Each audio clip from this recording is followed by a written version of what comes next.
you all very much for coming. My name is Bob Davidson. I'm the director of the Northwood Prize Center.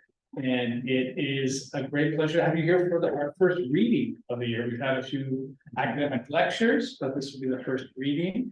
And it is, what can I say? An honor to finally, we've been trying to do this for a few years. Pandemic got in the way.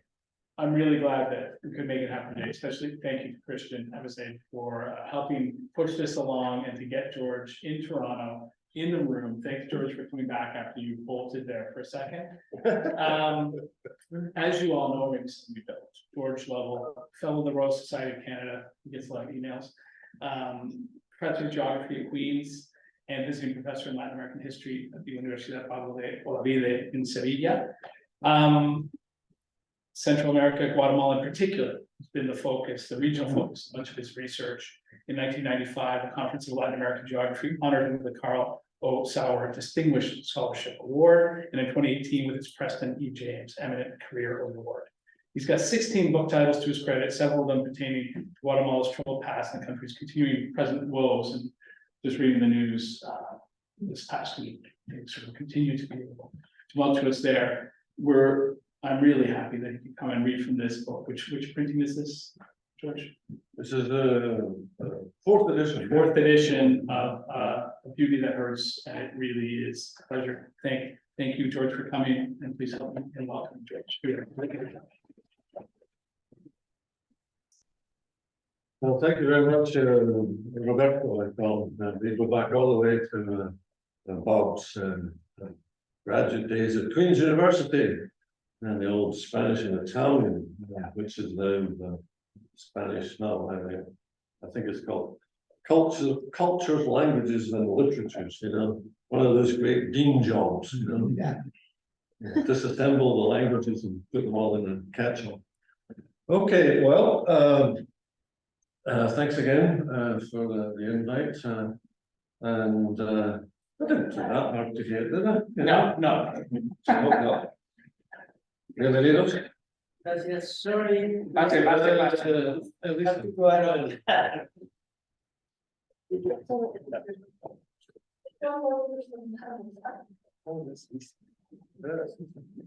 Bienvenidos, Lisa. Es un sitio difícil. Es muy grande. No, el problema es que buscamos en 71, lo que sea Charles Street, ¿no? 91. Detrás de 91. Bueno, allá escribí. Aquí está. Mejor no preguntes a mí, yo soy geógrafo y puedo meterme. Pero, ¿dónde está tu colega? Viene con su compañera. Ah, bien. El parqueo fue otro problema. Perdón. No, we're just, Ya empezaron. no, we're just about to start. Sí, We're waiting for you. So, compañeros. what I'll end up doing is read you a wee story from Beauty That Hurts. Maybe we'll do a little assessment, Roberto and I, and we might even have a second story to follow, A Piece in the Corn, which is the first story I'll read. But before I get into my narrative mode, let me just say a few words about the book and how it came to be. And we'll contextualize the stories in that way. So I'm an academic of sorts, I guess. A geographer, a historical geographer. And when I first came to Canada, all those years ago, I celebrated my 50th anniversary, August the 21st, just this past month or so. And basically, I left Glasgow, where I graduated in geography, to come to Canada, which may seem like an odd place to come to study Latin America, but that's in fact what I did. And basically, the impetus was this great geography teacher we had at Glasgow back then, who had himself been a graduate student out in Alberta, at the University of Alberta in Edmonton. So you look back now and you think it was nothing, but I knew I was interested in Latin America. Geography back then in Glasgow, then, in many ways, still now, is all about remembering the pink spots on the globe. You know? So when you took the geography of Africa, it was really about the British in Africa. When you studied Southern Asia, it was about the British in India and so forth. So when we got to a course in geography that had a regional focus on Latin America, I was mercifully relieved that there were, some pink splashes, in the Caribbean. Back then, British Honduras was British Honduras, and there was a British Guyana in South America. But basically, I just fell in love with Latin America because it was just so different from the usual standard geographical fare back then in the late 60s, early 70s. So the impetus of my geography teacher in Glasgow, a man called Philip Ellis, at his ushering, I suppose, and letters of recommendation and so forth, I got offered a nice fellowship at the University of Alberta in Edmonton. Thinking I'd be there for a year or two and go back to Scotland. And it turned out that I just got there at one of those magical moments, late 60s leaving Glasgow, but getting to Edmonton in the early 1970s. It was just when the universities, the sort of oil money, Peter Lougheed was the premier at the time, and they were putting the oil revenues very wisely, I think, into building up a really good university and a really good graduate program. So I was very, very fortunate. While I stayed in geography, I was able to take courses in anthropology and in history. So I made my own little Latin American studies program right there. And basically, my master's thesis was about the Mixteca Alta of Oaxaca. So down to Mexico I went, 1973, 1974 now. And my supervisor then, the late John Bergman, he had worked in Guatemala at a very interesting time. He had worked in Guatemala in the 1950s. And he was, more interested in historical geography. He's famous as a geographer of chocolate. If you look up any book on chocolate, look for John F. Bergman, and he's always written about cacao. Anyway, even though I was working on Mexico, Jack's recommendation was, well, he says, don't cut too many corners, but see if you can, get out of Mexico, and you'll see that even after Oaxaca, if you go through Chiapas, when you get to Guatemala, you'll see that it's even more indigenous, and it really is just quite remarkable, a country, very little work. So, like a good supervisor, a good student, obeying his supervisor's recommendations, down to Guatemala I went. And I remember very clearly crossing the border, June 25th, 1974, taking a bus from San Cristobal de las Casas. Back then, you just walked across the border. It's like, something like a Graham Greene book, you just walked across the border. And it was one of these absolutely palpable feelings. As soon as I crossed that border, I knew Oaxaca is behind me. Hopefully I'll get my master's. But if the opportunity arises to do a PhD, this is where I'm going to do it. I could just, and there they were in front of me, the Sierra de los Cuchumatanes. And so, 1974, back I go to Alberta, and Professor Bergman was very cautious. It turned out I was his one and only PhD student. He died very young. I said, well, you know, I went to Guatemala, and you're absolutely right. Even after Oaxaca, it's just like so, it's just so alluring, and those Puchmatanes mountains. I said, I'd love to do a PhD on it. He said, hey, just wait until you get your MA first, and then we'll talk about maybe getting you into a PhD program. But anyway, that's how it all started. And basically, I was saying to Haley here, I'm living proof that there's hope for everybody. What does that mean? That means I actually spent a lot of time in archives in Guatemala and over in Spain, and finally got my PhD in 1980. And out of it came this book, which is also now in 4 editions. That's my sort of academic trajectory. Okay. So where does A Beauty That Hurt fit into this sort of more formal academic trajectory? As follows. I got to Guatemala, as I said, 1974, and it turned out in 1974, the 4 years that I kept going back, 74 to 78.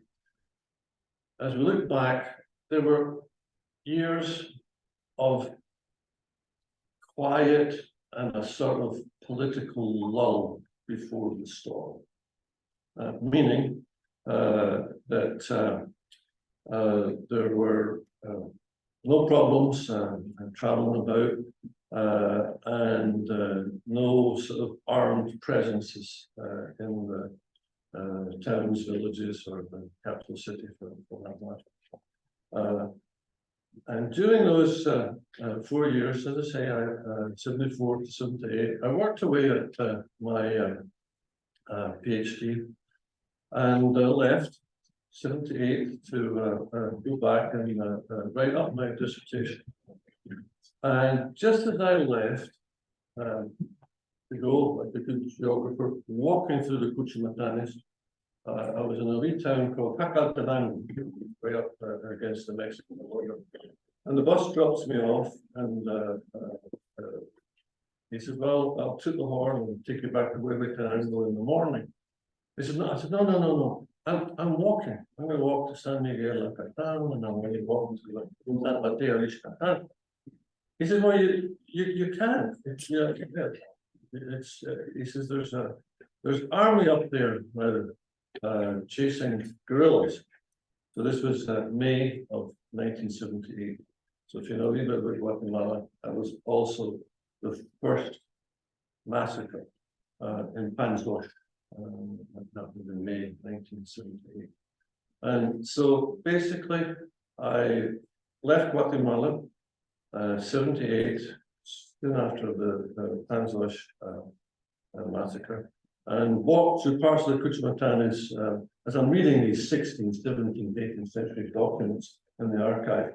There's a little sort of screenplay running in my head, and I couldn't possibly write about a place without visiting as many places as I could. So off I took from Magdalena and got all the way to San Mateo de Catan, which we're going to see in a minute. And nothing happened to me. I was completely safe, and I won't say carefree, but I was very concerned about what was about to happen.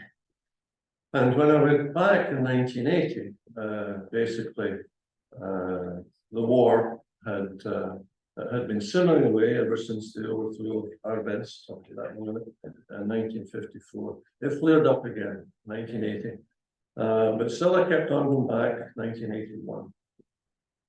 And that was when it turned really, really, really bad. The massacre at Panzosh, as it turned out, was but one of about 636 documented massacres.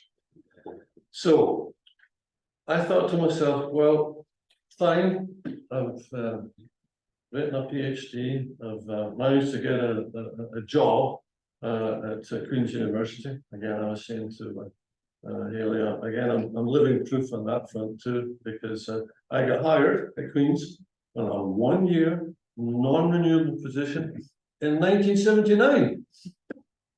And I'm still there. At least nobody's asked me to leave yet. So I knew that I had a thesis that I wanted to turn into a book. I knew that I had a job that, as I say, I'm still a Queen's teacher. But there was something about what was happening in Guatemala that I thought, this story is not getting out there about the massacres, the atrocities, the extreme heavy-handedness of the Guatemala army. So basically, I started writing for back in those days in the early 1980s. Kingston had this fabulous wee newspaper called the Kingston Whig Standard. And so I started writing these, shall we say, human rights pieces about the situation in Guatemala. And you know, got published. The first couple of times that got published in the Kingston Whig Standard, and Roger Bainbridge, the editor, he says, "Well, look, you're going to keep going back to Guatemala, and these pieces are very political. So why don't you make up a nom de plume? Why don't you make up an alias, and we'll publish these pieces under your nom de plume?" So William George Lovell became. I took my grandmother's maiden name and my mum's maiden name, and W. George Lovell became Donald McAlpine. Much more Scottish than W. George Lovell. So he got published in the Kingston Whig Standard, Donald McAlpine, that is, from many occasions, all through the 80s there. Then Lisa will remember, in the early 1980s, Prime Minister Trudeau, basically, in order to try and differentiate Canada from the United States position, especially with Central America, because what had happened in Guatemala was in many ways triggered by what had happened in Nicaragua, the overthrow of the Sandinistas, and the popular uprising in El Salvador. So basically, I started to write these wee pieces as an alias, Donald McAlpine. And then one of Prime Minister Pierre Trudeau's ministers, Maurice Ducat, he basically hired me as a research assistant to write some position papers. And I actually had to go before the parliamentary subcommittee that Michel Duprat had chaired. And I said, well, can I not just do this Donald McAlpine? Because the day I presented my testimony, it was after the Rios-Montt coup in 1982. And let's just say there were members of the Guatemalan embassy and some very military looking people there on Parliament Hill in Ottawa, listening to me make my presentation. So basically, after that, Donald McAlpine sort of became redundant, and I kept writing all through the 80s and into the 90s, these little human rights pieces. And basically, my first ever sabbatical leave from Queen's, 1991, 1992. I was hiding out in the woods of Vermont there, and I took all these newspaper pieces that I published from starting in 1981, 1982. So I had about 10 years of pieces to draw upon. And that's basically what A Beauty That Hurts is all about. It's taking these pieces that lean on my academic training but don't allow the academies of academic scholarship to get in the way. Above all, what I wanted to do was to get out, talk with people, especially Indigenous Mayas, and tell their story in order to get across the absolute atrocities that were going on in Guatemala. As Bob's alluded to, even although those horrible years of the 1980s, early 1990s, are no longer with us, there's still cause for considerable concern that we'll maybe get to about Guatemala at this juncture in particular. So that's the background of Beauty That Hurts. It's leaning on my training as an academic, but not allowing all the academies to get in the way of just telling stories about what was happening to the people there in Guatemala. So that's me set things up. I'm going to read one story, possibly a second. It won't take too long. First story maybe take about 20-25 minutes. Second story maybe only 10-15. Paul will keep his eye on the clock. And Haley here is my mano derecha, but really mano izquierda. So when I give a little click, on goes the next slide. Okay, so thank you. So I'm going to read you a story that I've called At Peace in the Corn. And I wrote this a wee while ago, and I didn't win the CBC Canada awards under the guise of non-fiction, but I got shortlisted with A Piece in the Corn, which I'm very proud of. So basically, A Piece in the Corn then is a story in A Beauty That Hurts that I'm about to narrate. This is San Mateo Ixtatan, beautiful church way up in the northern reaches of the Guatemala Highlands, which I wrote my dissertation on. This is Oliver Lafarge and Douglas Byers' classic anthropological scene of arrival. This is in Leaving Chiapas. This is way back in the 1920s. Leaving Chiapas, going up to the Cuchumatanes, and remember Oliver Lafarge, finding the father really of the American Indigenous Association, a real activist, but also a Pulitzer Prize winning novelist, as you can tell from this beautiful description. And I always know that there's a book in me when I get a title. Okay? And I had the title for the book decades before it was written. And the title of the book, you'll know, comes from Lafarge and Byers and the narration. We set out for San Mateo Ixtatan, a ride of about 9 leagues.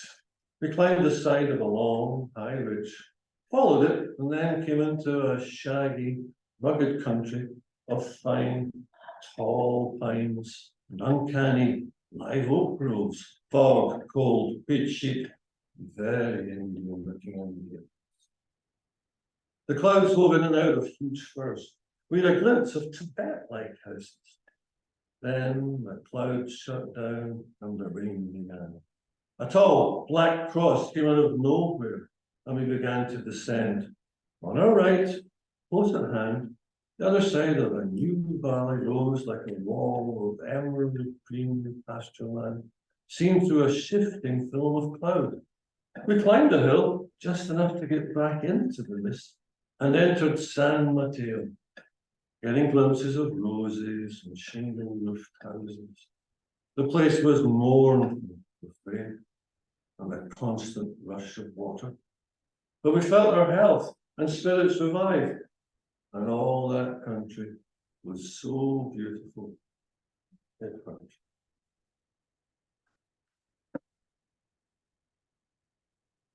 So there's where the title comes from. This is one of the earlier editions.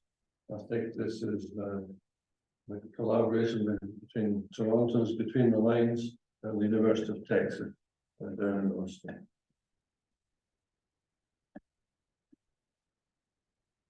A piece in the coin. My grandmother says we did nothing wrong and so have nothing to hide. Use her real name, if you wish, and take a photograph of her. Tell people what happened to us. Paulino relayed the old lady's words with no hint of emotion. His grandmother, Magdalena González, sat on a wooden bench weaving trenzas, narrow palm bands used in Guatemala to line the inside of hats. The fingers of her hands sped dexterously. One of Paulino's daughters, Lucia, stuck as close to Doña Magdalena as the art of trenza making allowed. Though 80 years or more separated them, infant girl and family matriarch wore identical clothing, wraparound skirts made of tie-dye fabric and cotton blouses whose rosy hue was set off smartly by embroidered collars. Two Maya women spanning 4 generations, they were a perfect match. Fine then, I said to Paulino, why don't I start by taking some shots of your grandmother with her trenzas? Paulino translated my Spanish into Quiche. Doña Magdalena worked away, glancing up occasionally as I moved about the patio. All around me, I could hear people engaged in household chores, firewood being split, corn husked, clothes washed. Everyone was doing something, even little Lucia, arranging palm strands neatly in a row. I'd like some close-ups. Can you ask your grandmother to stop weaving and look directly at the camera? Paulino served as go-between once more. His grandmother laid down a trenza and gestured to Lucia, who slid along the wooden bench towards her, snuggling tight. Doña Magdalena stared at me, her eyes focused and unwavering, her gaze penetrating the lens in such a way that I knew I had a photograph I could use. I clicked the shutter and signaled my thanks. Let your grandmother know, Paulino, that when I write about her, your family, next time, I will do as she agrees. I won't make up a name for her. She'll be herself. Paulino nodded. I gathered up my equipment and made my way back to the jeep. Doña Magdalena stood watching from the entrance to the family compound, to where she'd hauled with the help of her walking stick. Paulino's wife, Maria, managed to wave goodbye, even with a baby in her arms. She would give birth to another by the time I was able to return.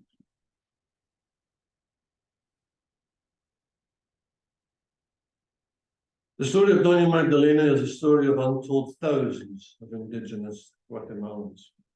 Born and raised in the highlands around Santa Cruz del Quiche, she married in the 1930s while still in her teens, moving from her home in San Sebastian to her husband's in San Jose, a few kilometers away. Poor, even by local standards as they started out, the young couple saw their situation improve over the years when, instead of giving birth to 6 or 8 or 10 children, Doña Magdalena only had 1. Diego was Doña Magdalena's pride and joy. Seeing how hard his mother and father worked, and with no other siblings to compete for their attention, Diego knew he was far more fortunate than the other children in San Jose. shipped off to school each day in Santa Cruz, and growing up in a household where the immediate needs of a mere 3 people had to be satisfied, much was expected of him.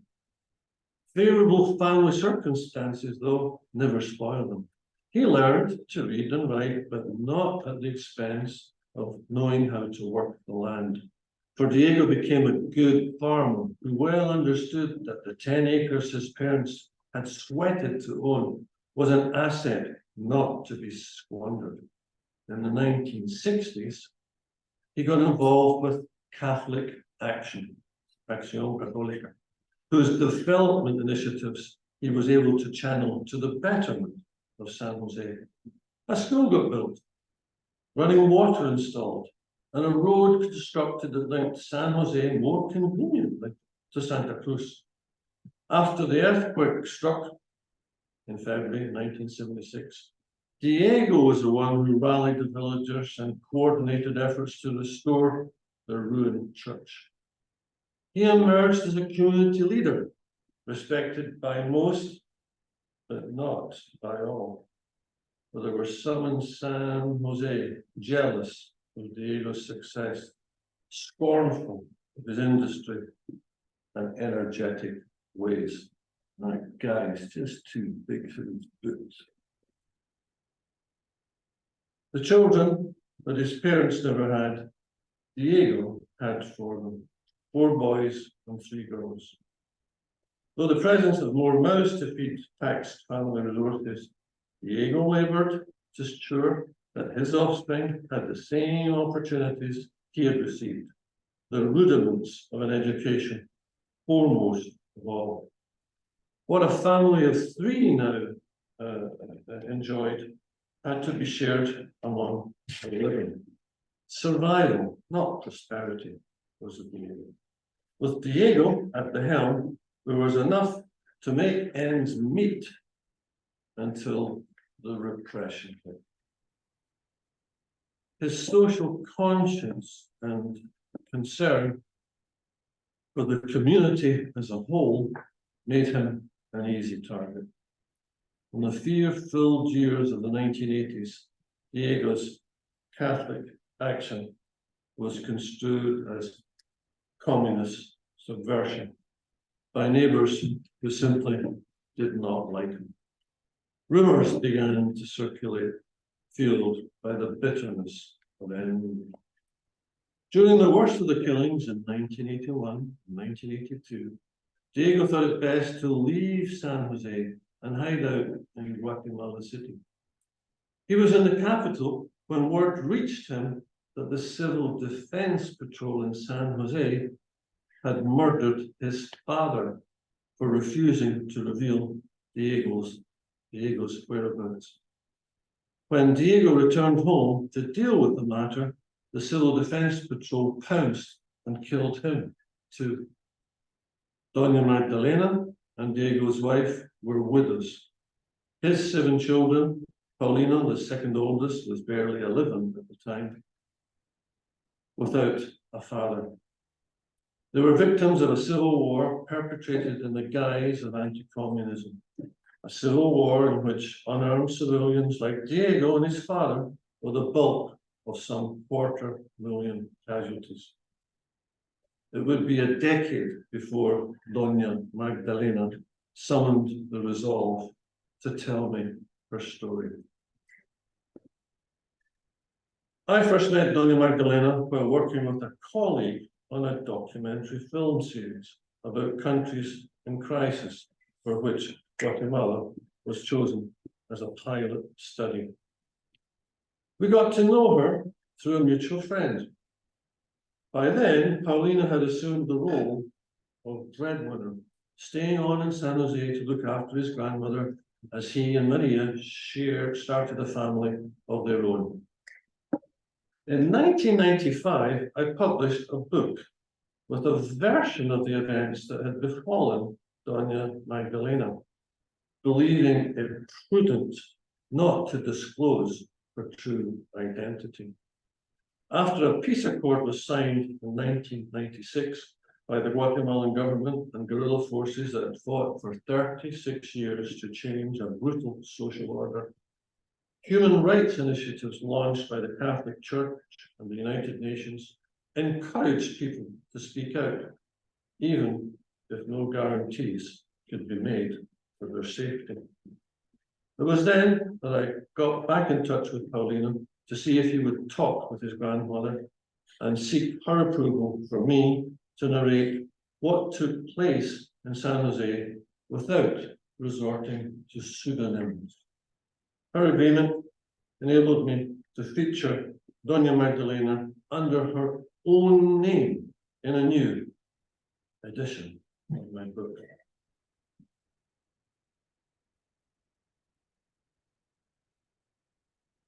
I traveled to San Jose a week before Christmas, reflecting en route the no seasonal goodwill that had prevailed in Guatemala. The signing of the peace accord marked a formal end to hostilities, but terror lurked and violence still flared up.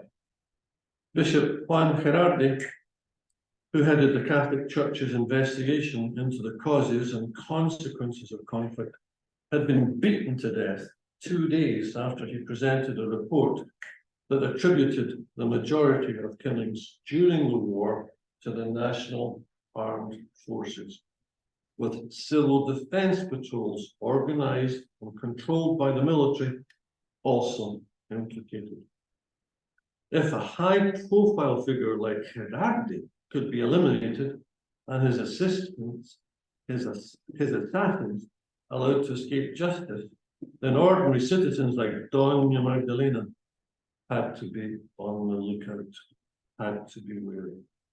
In San Jose, I learned later, members of the Civil Defense Patrol, the very men responsible for the deaths of Doña Magdalena's husband and son, were not only at large, but held positions of authority, placed in charge of community projects that Diego once had supervised.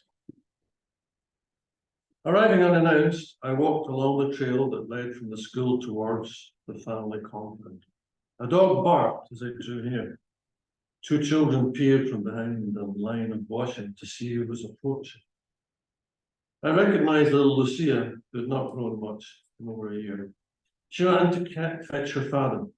Paulino wiped some dirt from his hands before he extended it in welcome. Buenos dias, Jorge. You've come to visit us again. We wondered when you would. He invited me to sit down and offered me a cup of atol. A hot drink made of cornmeal and spiced with peppers. I sipped the atol while saying hello to family of all ages who joined us in the patio. Out of a room adjacent to the compound entrance stepped Doña Magdalena. Not looking much older than last we saw each other, but limping more noticeably. Paulino helped her to a chair. I smiled at her and she made herself comfortable. Doña Magdalena smiled back at me. I have a present for you. Paulino translated as I handed her a gift. And these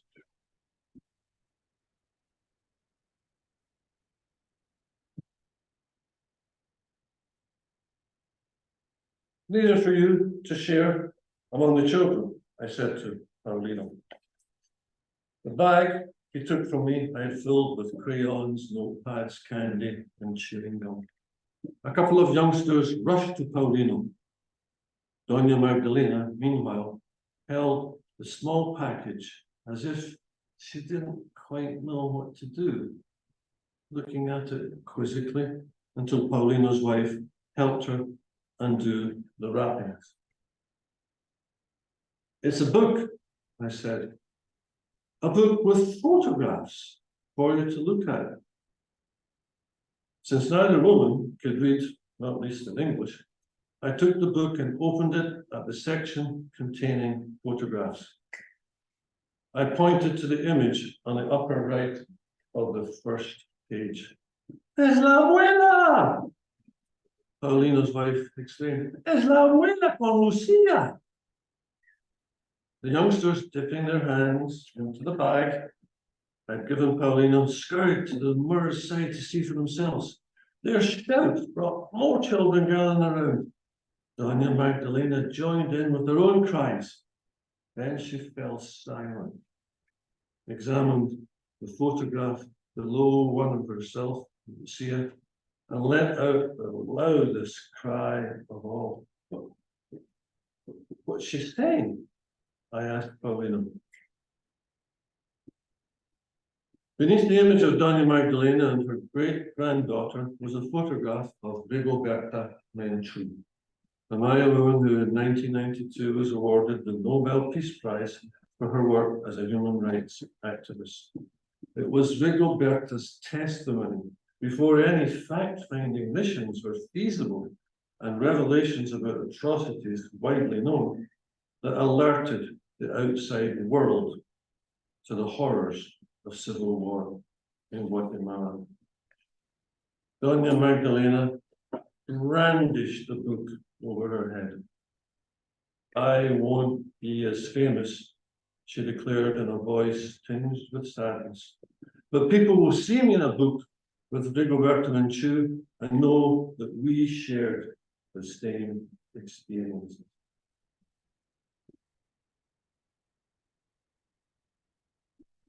When I visited San Jose 2 years later, I found out from the woman who tends the village store that Doña Magdalena had died. The storekeeper had watched me park the jeep and thought to tell me before I took the path out to the family compound. I thanked her and cursed myself for not having made the trip sooner. I walked to the family compound, which was eerily empty. Not even a dog barked in warning. I called aloud several times, but nobody replied. A radio had been left on. The drone of marimba music was a fitting lament. Knowing that children were still in school, I'd heard a class chant a multiplication table as I walked past them. I returned to wait in the playground.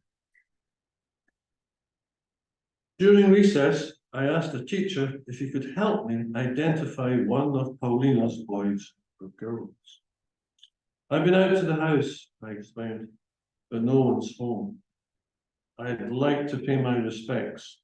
Someone in the family I knew has died." The teacher helped me locate one of Paulina's daughters. "Mi padre está in Santa Cruz. My father is working in Santa Cruz and won't be back until dark," she told me. "My mother's over at my aunt's. I'll go get her for you." The girl crossed the playground to the house that lay behind the village store. I followed her, and then Maria appeared and greeted me. "I'm sorry to hear about Doña Magdalena," I said. "I understand that Paulina won't be back until later this evening. I'll have to leave earlier than that. Would it be possible for you to take me to see Doña Magdalena's grave?" Maria agreed. She led me to a plot of ground 2 kilometers away.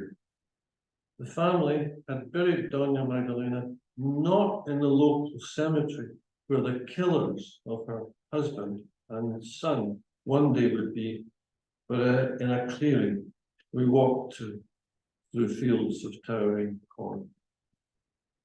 A wooden cross painted red distinguishes Doña Magdalena's grave from a handful of others. Maria approached and stood over it. A baby peered out from the shawl tied to her back. A barefoot toddler held on to her mother's skirt. Laid to rest in a clearing by a cornfield, Doña Magdalena's struggle is over. We returned in silence to San Jose. The school that Diego helped to build was emptying out. hordes of children ran and yelled and marked about. Several of Paulina Maria's among them. The sight of so much life cheered me up. When it was time for me to leave, Maria asked if she could have a copy of my book.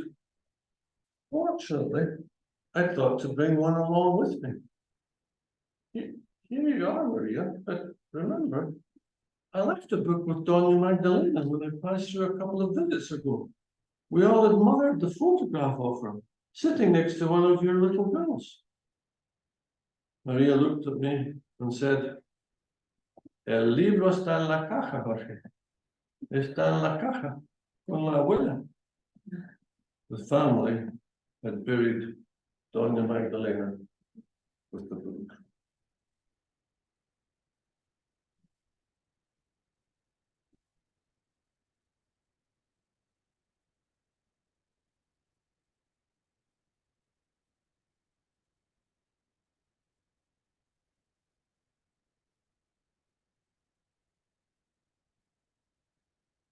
Ooh, all the pictures around that of me.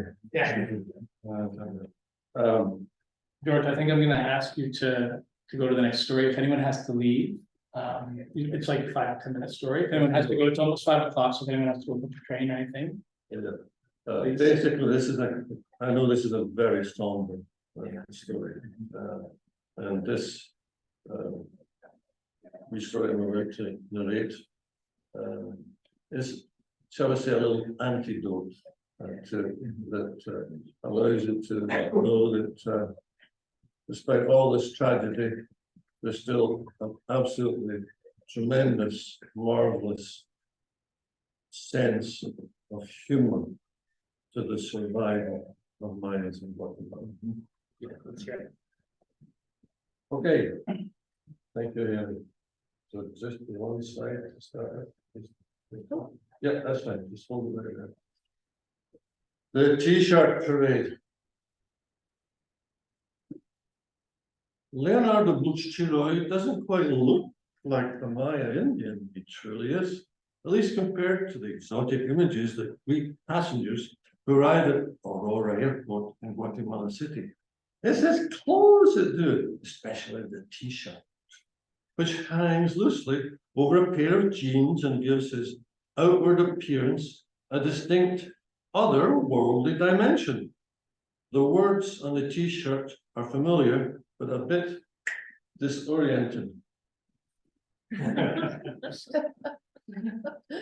Beam me up, Scotty, they declare.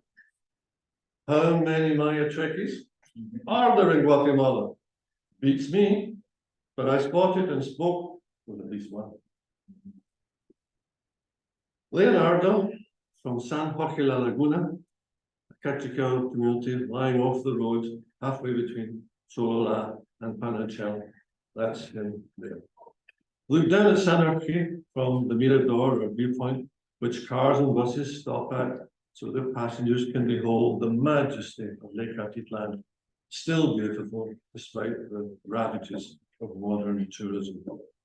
It's from the tourist trade that Leonardo, like many Mayas, strives to make a living. He sells jewelry, rings, necklaces, bracelets, and earrings to passing travelers. One of his customers negotiated in kind, hence Leonardo's Star Trek apparel. I asked Leonardo if he understands what the words on his T-shirt refer to. Something to do with your gods. Not quite, but pretty close. I say to myself, he sees my camera. Want me to take your photo? He clicks the small red button like a pro. You can take one of me if you like. Only send it to me. People take photos of us all the time. He gestures to his two sisters, both younger than him and both wearing colorful Maya clothes, but they never send anything back, even though they promise they will. He's got that photograph. And the last time I went down from Sorala past the Mirador, he was still there. He said, I don't think I could fit into that t-shirt anymore. This chance encounter convinces me to keep my eyes peeled. I've noticed t-shirts, those global articles of clothing, being worn in Guatemala more and more these days. Usually by Maya men, not Maya women, which is the case with Leonardo and his sisters. I decided to wait until I get to Chichicastenango, where I'm to attend a conference on sustainable development, before I put my observational skills into systematic operation. The conference, don't they all, proves to be of variable quality and mixed interest. I enjoyed the presentations of several participants very much, a handful of Maya delegates amongst them. Their inclusion in the program serves to ground discussion of culture and identity, a welcome respite from the abstract, naive musings of other speakers. By the third evening, I'm restless.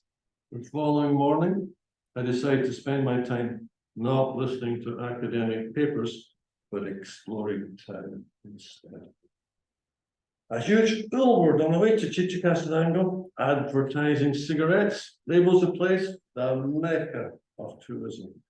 Each Thursday and Sunday, hordes of tourists, lured by willing native accomplices, engulf Chichicastenango and give market day there a pushy commercial here.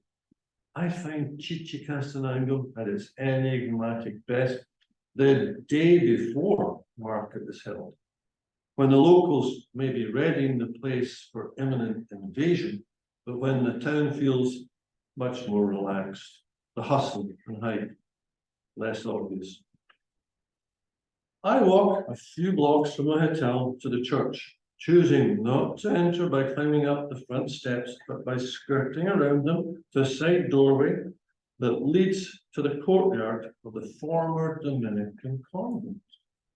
Here it was, at the turn of the 18th century, that Francisco Jimenez, then parish priest of Chichicastenango, was shown the Popol Vuh, the Bible of the Americas, a Quiche Maya account of the creation of the universe. The Popol Vuh records a rich multiplicity of knowledge, including myths, legends, memories of historic migrations, and tales of lineage goals. From the days of the first ancestors to the arrival in Guatemala of the first Spaniards. It is a document and symbol of Maya survival. A plaque on the wall commemorates Father Jimenez and the Popol Vuh.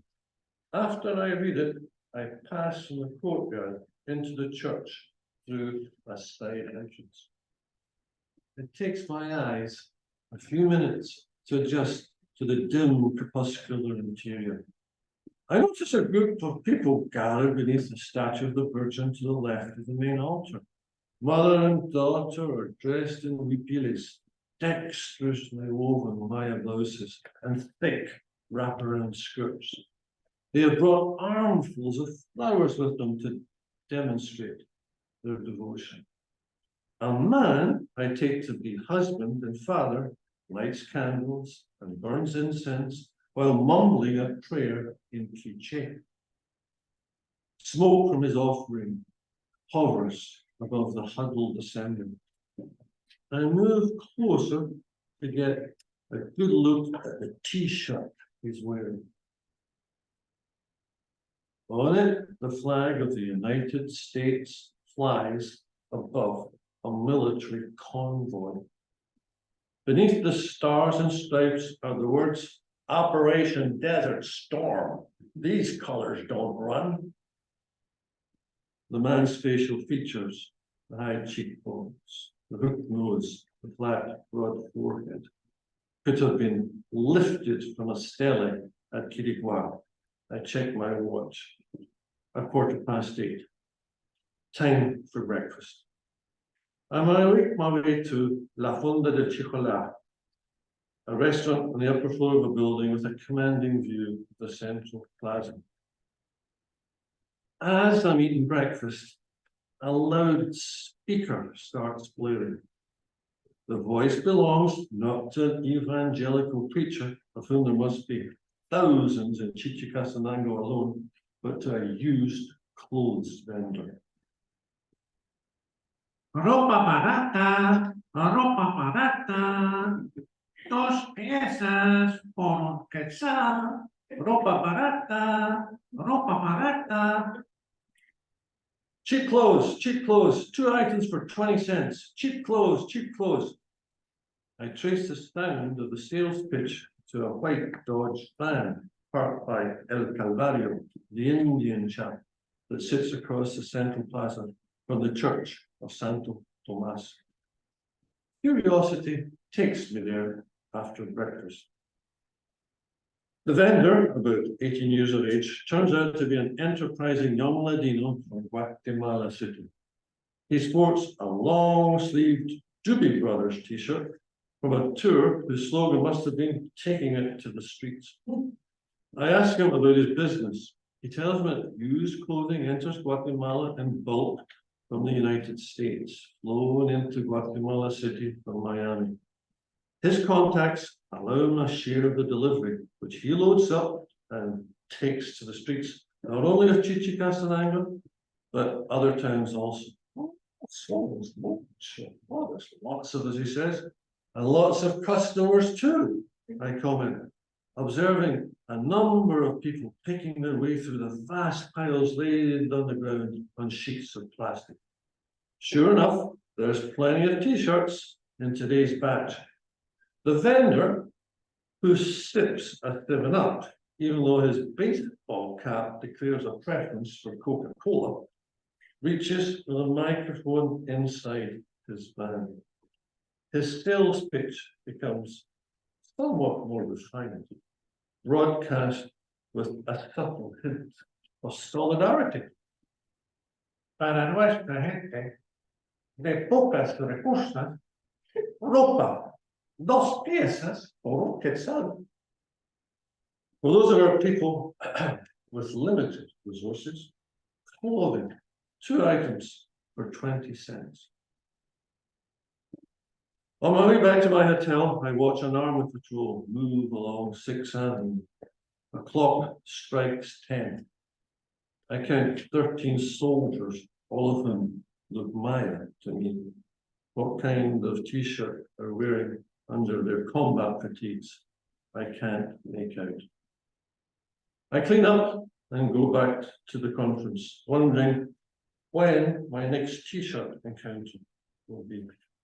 Just before I enter the main auditorium, a waiter arrives with a tray of coffee, which lays down on a nearby table. His name tag informs me that he's called Juan. That's an intriguing t-shirt, Juan. Would you mind if I ask where you got it? Juan is most forthcoming. It's no regalo de mi tío. It's a present from my uncle. He gave it to me last year at Fiesta time. He lives in California. He left Chichi when I was just a kid. He's been gone decades now. But he always comes back home in December for the Fiesta of Santo Tomas. Juan's t-shirt depicts a worried-looking dog sitting in an armchair watching television. The dog's head is bandaged, and one of its legs is portrayed as an arm held protectively in a sling. Strewn across the floor around the dog are guns and rifles and rounds of ammunition. The words on the t-shirt say, "Living in LA, be ready." Juan's uncle, it seems, is one of the countless Mayas who prefer a life in exile to a life in Guatemala. I hope he lives in Los Angeles under less duress than the embattled dog. I'm blaring away with Juan when Demetrio Kochti Ushiri comes out of the auditorium and asks for a coffee. We exchange greetings. Demetrio's mother is from Chichicastenango, but he was born in a Cachiquel village near Tecpan. He was schooled by Jesuits and has a distinction of being the first Maya from Guatemala to earn a doctorate. An alert, quirky individual. Demetrio was one of the first Mayas to teach at the Universidad de San Carlos, Guatemala's national university. He once held office as Vice Minister of Education. Anthropologist Carol Smith considers him a prominent spokesperson for today's Maya nationalists. The talk we heard Demetrio give earlier in the week was direct and hard-hitting. In it, he stated that Mayas in Guatemala are subjected to an internal colonialism that denigrates and marginalizes native culture. He spoke nonetheless of the vitality of Maya culture, of a Maya identity that, in his words, is not only generic, but also locally articulated, given to nuance and improvisation. Above all, elastic, fluid, flexible. I mentioned my t-shirt sightings to Demetrio. He marshals evidence to make a point. The only purpose these t-shirts have is to clothe the body. Mayas don't identify with them in any meaningful way. I bring up the gender divide. That's just how it is, he says. A family usually puts aside more for what women wear than for what men wear. That's an important decision. Even poor people invest in weaving or in buying woven clothing, especially huipiles. Huipiles, those dazzling Maya blouses, some specialists maintain, are texts as well as textiles, saying something about community origin or affiliation that no t-shirt can possibly capture. Demetrio also makes the point that when repression was fiercest, some men discarded Maya-style clothing in favor of Western attire, for Indians and guerrillas were often considered synonymous. The abandonment of traditional community dress was a self-protective, not an assimilationist measure. I noticed that Demetrio himself, like several Mayas at the conference, wears a shirt and jacket tailored along Western lines, but made from locally produced cloth. I make it eventually to the last of the morning's presentations. None of them, however, matches the liveliness of the t-shirt parade. After the talk's end, I return to my hotel to put my thoughts and notes in some kind of order. I'm scribbling away when I recall a passage in Eduardo Galeano's Libro de Abrazos, the Book of Embraces, which I have along with me. I look it up. Identity is no museum piece sitting stock still in a display case, Galeano writes, but rather the endlessly astonishing synthesis of the contradictions of everyday life. I think back to Leonardo Bucciaroi and a dozen or so t-shirted Mayas I saw in the course of the morning. A theoretical proposition finally has survived an empirical test.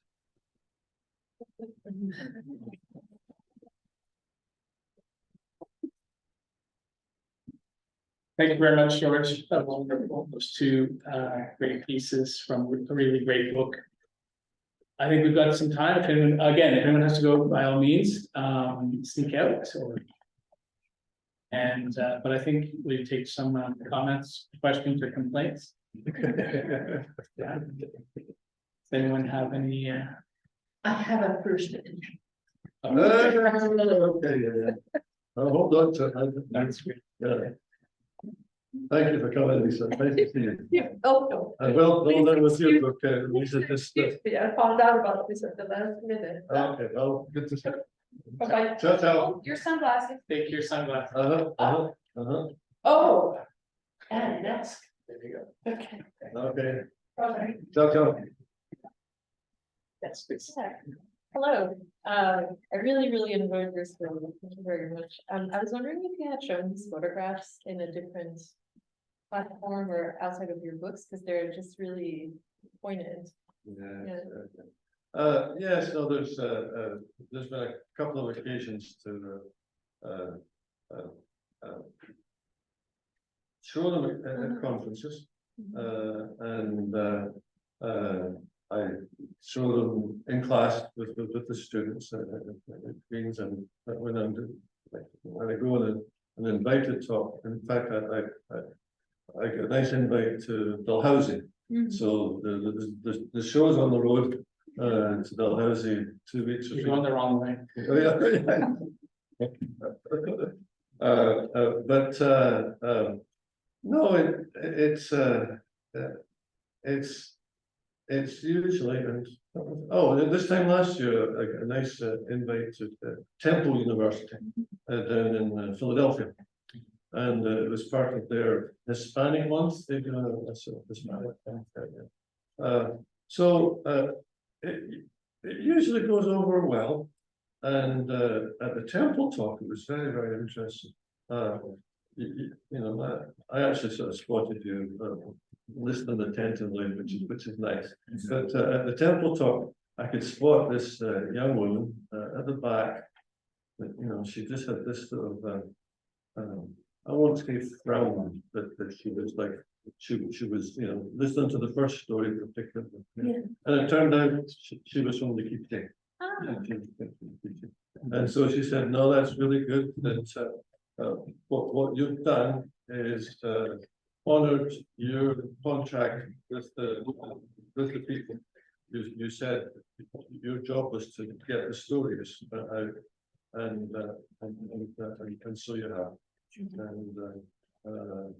And as I say, I keep doing it. Some people, it's very interesting.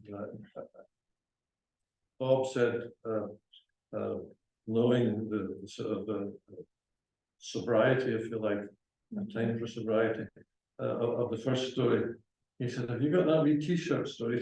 You did. Yeah. That was not. Yeah. No, I had it, you know, because oftentimes, let's just say it's, you know, it's like the Guatemala, you know, it's just like it's a real somber, but this way, the T-shirt way, you know, lightens up a little bit.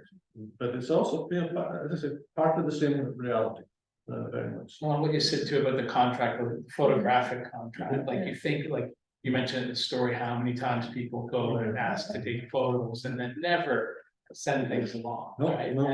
And, you know, as you know, you can send things to the local radio station, it'll find people, right? Like things will. You got to, it's very interesting. And this one, he was great. No, He must have been really happy to have that. Oh, yeah.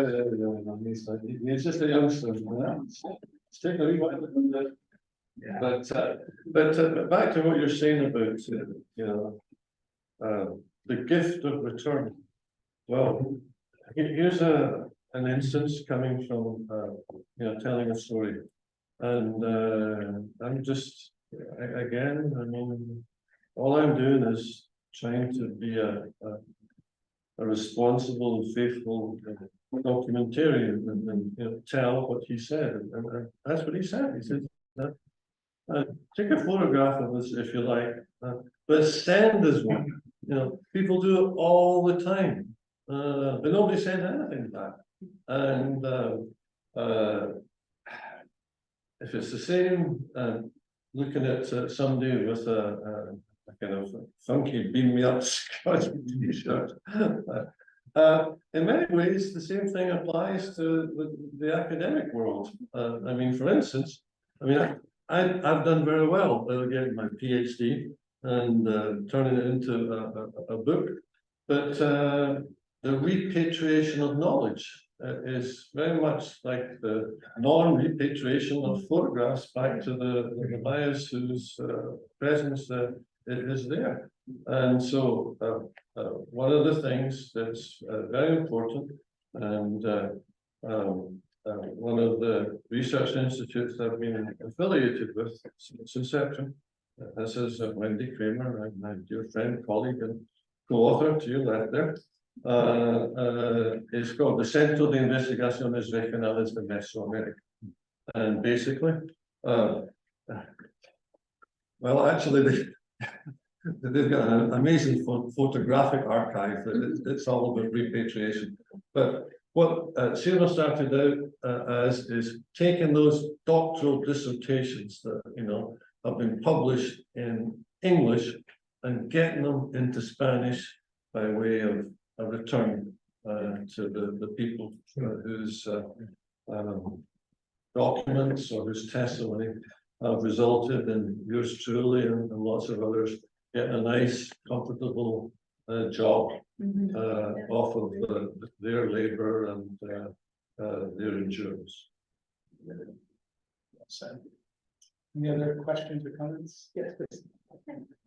So I don't know, it might sound a bit rubbish, but I feel like the two stories spoke about sort of draws a connection, like there's something about participation in there in each other's life. So this the first story ended off with you letting us know that Magdalena Doña Magdalena. was buried in the book. So I just sort of wanted to know what your initial what that I was actually with a friend who I was with Marie. So we got up, Marie's a Delatris, a French friend. And and I said, Marie, she said, oh, I'll come with you. And so we went there and I tried to recount it as best I could, but when that little exchange came with Paulina's wife, Maria, I will never forget it. I said, but I gave you a book last time. She said, no, yeah. We don't have the book anymore. We buried the abuela with the book. If you get another one, I'll be very happy to receive it again. And I always remember Wendy looking at Marie. When she said, el libro está en la caja, Jorge, está en la caja con la abuela. And I remember my jaw dropping and sort of looking at Marie. Marie, did I hear correctly? And Marie was gobsmacked, as you say. So that's always stayed with me. And it took me a wee while to write the story. I had the photographs. And I would show the photographs. It took me a wee while to get it down on paper. It usually does.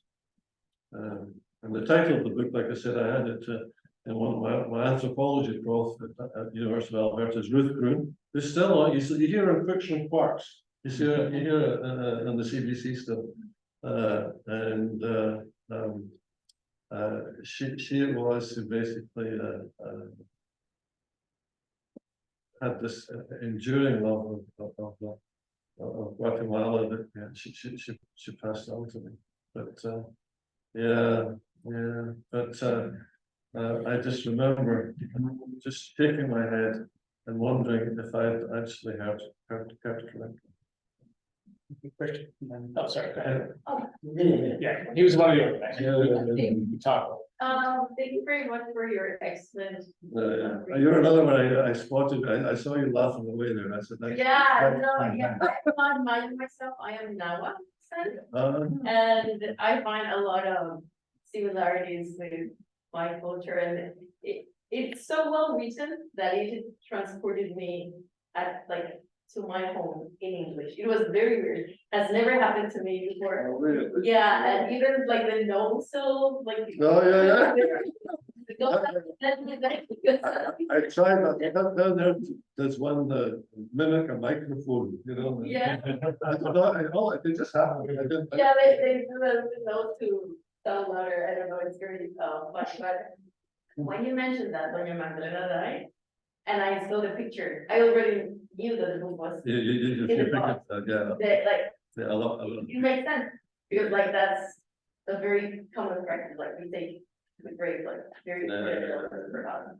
And yeah, it was very, very beautiful to hear, and thank you very much, and it's, unfortunately, Indigenous people, we don't always have the possibility to be heard or write pieces, and I know for like myself, I'm a weird, like, weird situation, I mean, unusual situation to be like an academically prepared in Canada as an Indigenous person.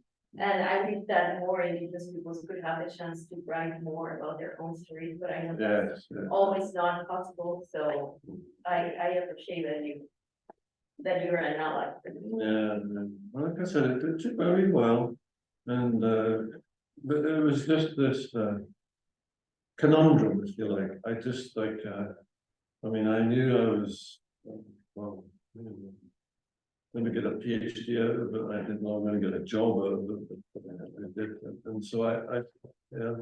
But there was just something in the academic work missing, and that was the whole point of trying to do something that, as I say, leans on my training as an academic, but that doesn't let the academies get in the way of just letting people tell the story. But it was important that you told us the story of how it was journalism first, right? Or elements of journalism. So there's different discourses happening, and journalism at the time of things happening, which then becomes a retrospective narrative. Absolutely. Right.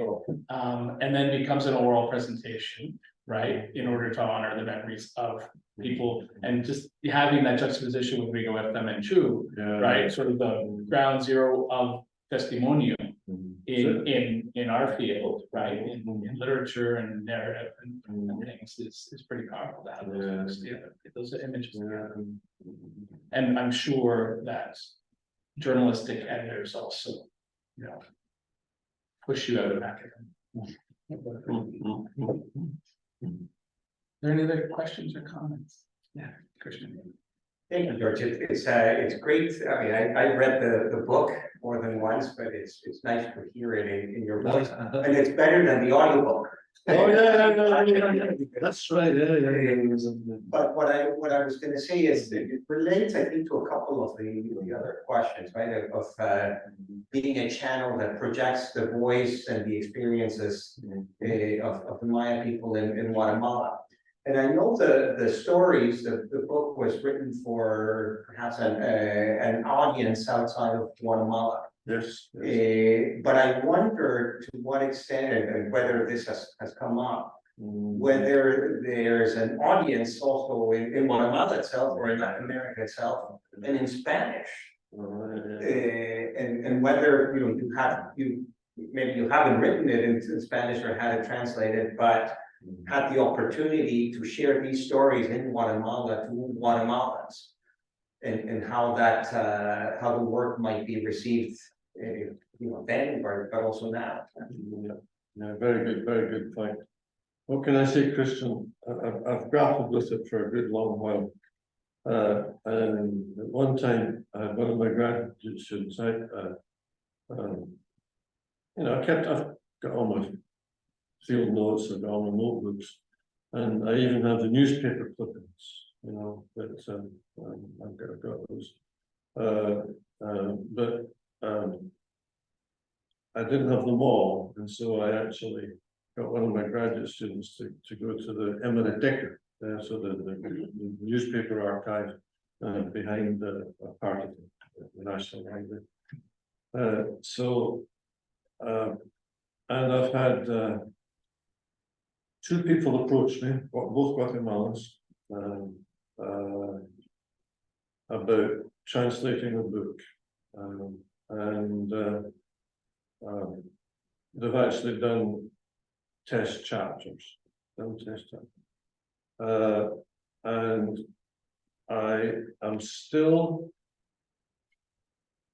there's people who have written books that are, if you like, a lot more political or assertive in terms of ideology than my book. But there's a couple of people whose counsel I respect, and basically one's actually a Spaniard, and the other is the Guatemalan, and basically they say, look, it's like when you go all the way back to when you first started these wee stories for the Kingston Whig Standard. You made up an omniplume. You were Donald McAlpine. This book, you're George Lovell.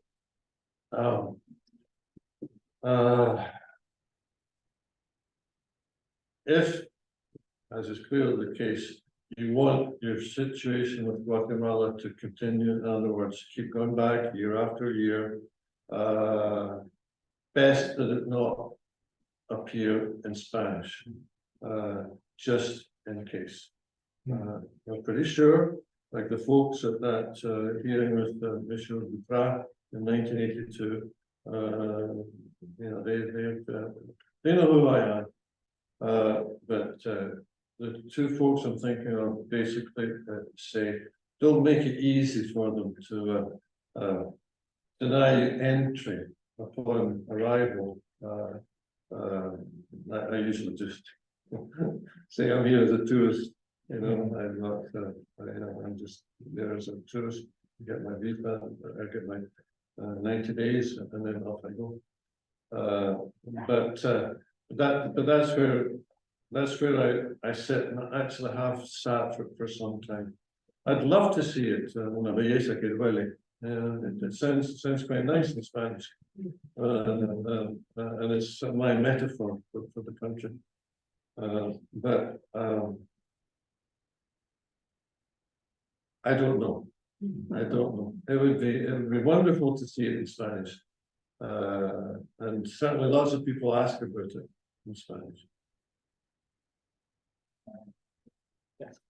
Yeah, thank you. Just wonderful to hear from you.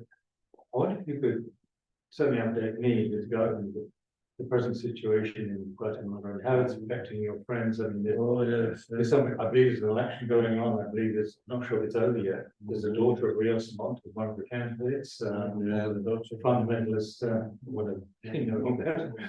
And regarding the rise of fundamentalist churches, what have they had to liberation theology? Well, How long do we? Sorry, it's too much. No, it's oh no, it's still there's still many. I'm thinking of the Padre who up in he was a Silesian priest up in if you know Guatemala. He was up in San Francisco El Alto. He was Italian, and I got to know him through. There was some Canadian nuns from the Hermanas de la Providencia, the Sisters of Providence, which is a local chapter in Kingston. And they had a little, they sort of quaintly called it their mission. But Padre Bruno was their boss, if you like. But he really he said, well, you know, I do my best to preach, but he says, like, you know, I don't have any problem with Maya Catholicism. And you know, he said, you know, when I first came to Guatemala, it was, you know, I was there as a liberation theologist, you know, still, you know, under the Silesian order, we still had, you know, rules that obviously we had to follow. But I know there's still grassroots, and then the other Catholic group that's very important is the one that's called Acción Católica, Catholic Action, and that was again more progressive, socially minded. But the wave of evangelical Christianity, I mean, that's. It's still alive. It's still very much alive, and they've gained. Catholicism, I won't say it's in no way of disappearing, but it's certainly not as subscribed to as when I first started earlier in the 1970s.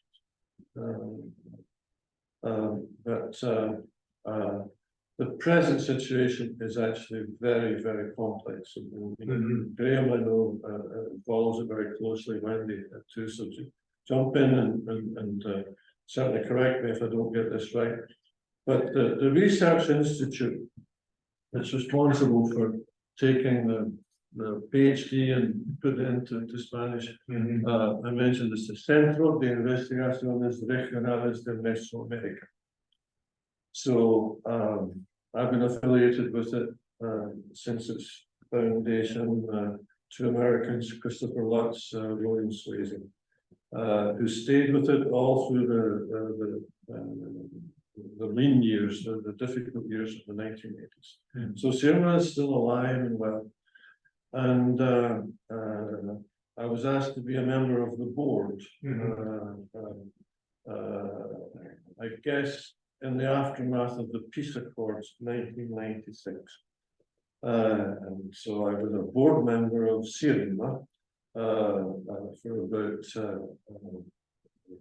10-15 years, right after the Peace Accord. And the president-elect of Guatemala, when you're implicating here, was a man called Bernardo Arevalo. And we knew the director of CIRMA at the time, Tani Adams. She managed to convince Bernardo, who was at that time, he was an academic, a diplomat. She convinced him to become the president of CIRMA. So in fact, I remember for maybe 6-7 years or so, maybe closer to 10, where he was the president of CIRMA. And so I would fly down to Canada. And it was so funny, he would say, especially for all you folks coming here from elsewhere, before we get to the, Tani was very efficient, but a good administrator. Before I get to the agenda that Tani's given me that we have to get through in the next 2 days or so, let me, for the benefit of you folks who don't live here, let me give you a little synopsis of the current political situation. And I remember, each board meeting, he would, give us like half an hour, and I took my notes. So We don't have half. Oh, no, okay.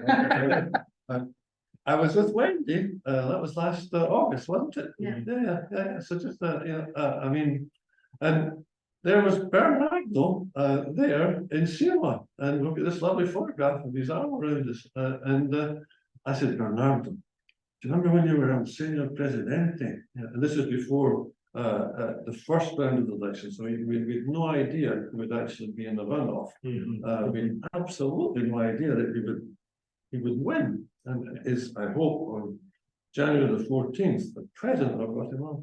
But back then, as president of CIRMA, I said, I still have your notes, and he said, can you send them to me? I mean, he's just a wonderful person.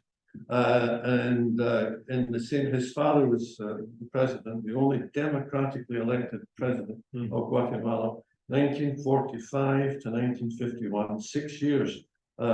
He's lucky he made it. There were all sorts of coups to get rid of him, but he's the only democratically elected president to this day still who was elected, was allowed to take office, and actually served his presidential term.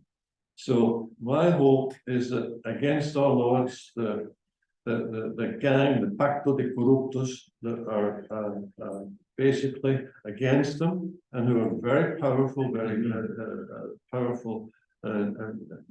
judiciary officials, one hopes that their obstacles, their obstructions, their manipulations will not stop him from taking office on the 14th of January. Especially young people are out in the streets and voted for him. And at first I was a wee bit worried about the Indigenous participation, because it seemed that in a lot of the Indigenous communities, Pacto de Corruptos had, bought all sorts of votes. But there seems to be a real sort of groundswell of Indigenous support. So between the youth and Guatemala's, what's the population? 18 million, something like that. There's lots of young people who actually voted for the first time, and that Indigenous youth coalition, I hope prevails. What do you think, Graham? We could go on for hours. Wendy? Yeah. I mean, it's just stuff's happening every minute. Yeah. It's just The airport just closed down. Oh, did you? Oh, you were supposed to be there. So it's a very volatile situation, but I don't know what it is. It's just that it changes by the hour. I think one comment, to bring it home, I think the huge challenge is what is Canada and the US going to do? The Pacto de Corruptos are the governments people we've dealt with for 70 years.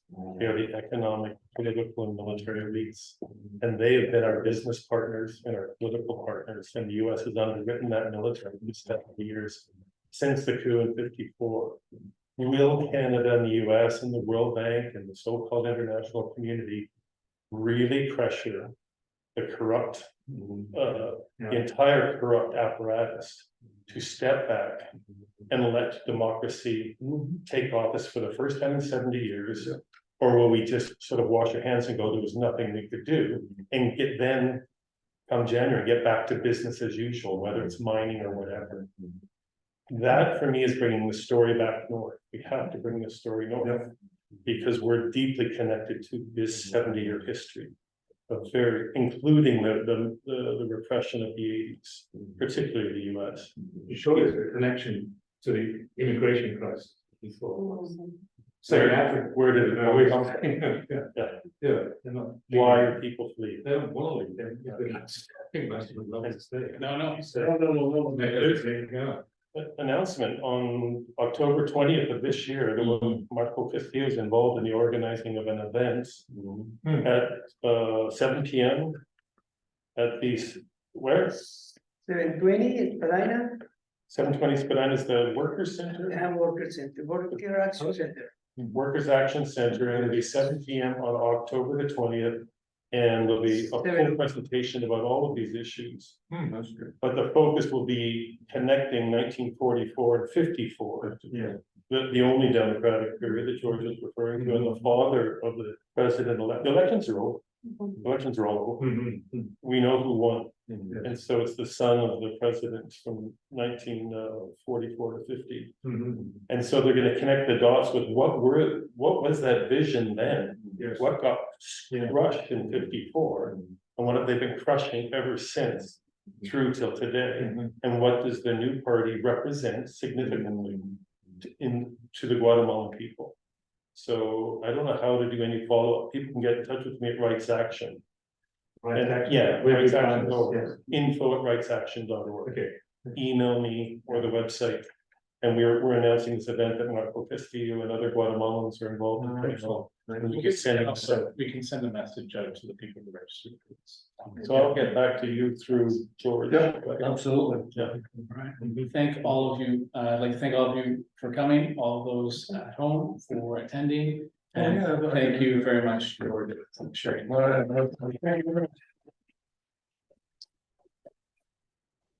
I will also this the moment, if you are all welcome always, to come to our events here on Friday. We've got an event about participatory action research in Ghana, which will be happening here and happening in Ghana at the same time. Next week, next Thursday, October 19th, we have Michael Hart from Duke University, and that talk will be up in the chapel upstairs. And then we have a bunch of other readings and events. Our NFC annual lecture is Mary Chapman, and that's Monday, January the 8th. So first day back, please come to that. It'd be great to see you. Thank you very much.